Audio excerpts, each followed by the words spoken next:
Hey Mason families, Jonathan Cooper here. We just ended another great week here at Mason City Schools of wonderful learning in person and online.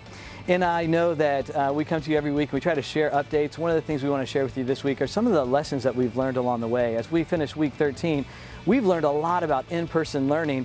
One of the major lessons we've learned is that our safety protocols are working, and we're so grateful for that. And the way we know they're working is because that we work with our health experts and we look at our data closely. And we're going to talk a little bit more about some of the other things that we're going to look at closely and study that even further to understand what's really going on in our classrooms and what we can do to continue to move forward on safety procedures. The other lessons that we're learning are for our online learners and online families.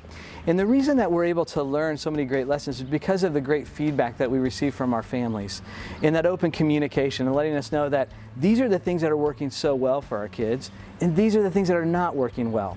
And you know, we have two models. We have a pre-K 6 model where we designed that in-house. That was with our teachers, and we designed the curriculum, the content, the experience. And then we have a 7-12 experience. And that's a combination of our own staff, but we used a platform for that. And we've learned that that's maybe not the best way to go about things. But you know, when we started this process back in the summer, that's the option that we had. And so we moved forward on that option, and we did the best that we can, and we'll continue to make that the best experience that we can with the resources we have. However, we're starting to look forward into next year and saying, if that design is not the best design, how can we, with the runway that we have now, design something better, a better experience? And that's where we're so grateful for our families and working alongside with us to develop a better experience, a learning experience for all of our kids. It's not that we're not doing our best that we can. It's just we know that there's better opportunities out there. Now that we have more time to plan those out. As you know, we are a learning organization here at Mason City Schools, and one of the things that we're so excited about is the partnerships that we've been able to create with our local health department, with Children's Hospital, other health experts, and now we're so fortunate. We just learned today that we're in an official partnership with Ohio State University and their top COVID research study. And so they have invited us to be along with 9 other schools, so 10 schools total across the state of Ohio in the governor's new pilot program. And that pilot program is a rapid test pilot program. We are excited to be a part of it because we believe that making decisions based on the medical evidence and data is the best way to create a safe environment for our staff and our students and our community. And so this is one of those opportunities where it's not just going to be for our high school, but it's going to be for all of our buildings and all of our students. And so we'll send information out to you next week. We actually don't have all of the details yet in hand.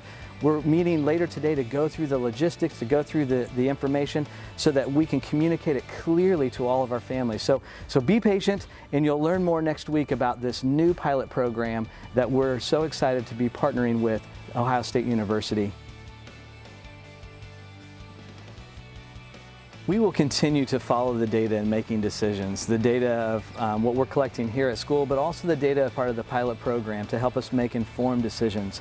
One of the things that I've been encouraged by, and you've heard the governor say this today, I heard the lead researcher from Ohio State tell me this specifically, and we've also heard Children's Hospital, the advisory team that I have there, tell me the same thing, that our in-school learners, while we are in school, as long as we're following they call it the safety bundle, the safety protocols that we have in place, that our kids are safe, that they are not seeing spread of COVID happening in our schools.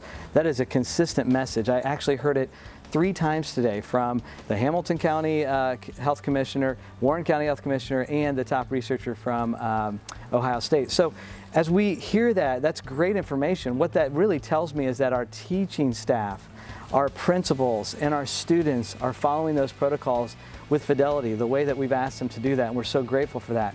But the concerning message that I've heard consistently from all is that the spread is happening in social settings. And I know we are social beings. We want to be together and connect, but we must be smart about how we do that, especially as we go into holiday seasons and we want to connect in the beautiful weather and all the things going on.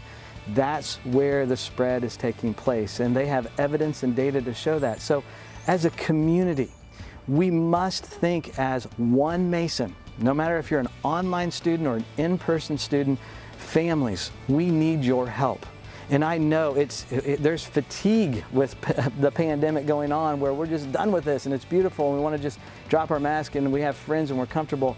But those are the very moments where the spread is happening, and that's what impacts our schools and our community, because if that spread continues, that's what will shut us down as a school system, that will shut our businesses down. So please, let's continue to come together thoughtfully and work together to build a safe community by making sure we consistently apply these protocols of safety.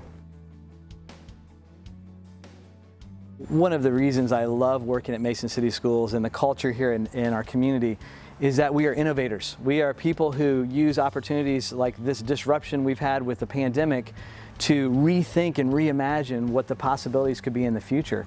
And so we are looking forward to building an inspiring, innovative, inclusive instructional model for the future. And the way that we hope to do that is through our community conversation model. That community conversation model is the community sourcing, where we take great ideas from you, from our staff, from our students, and we begin to build a model based on the great tradition of excellence that we've already had.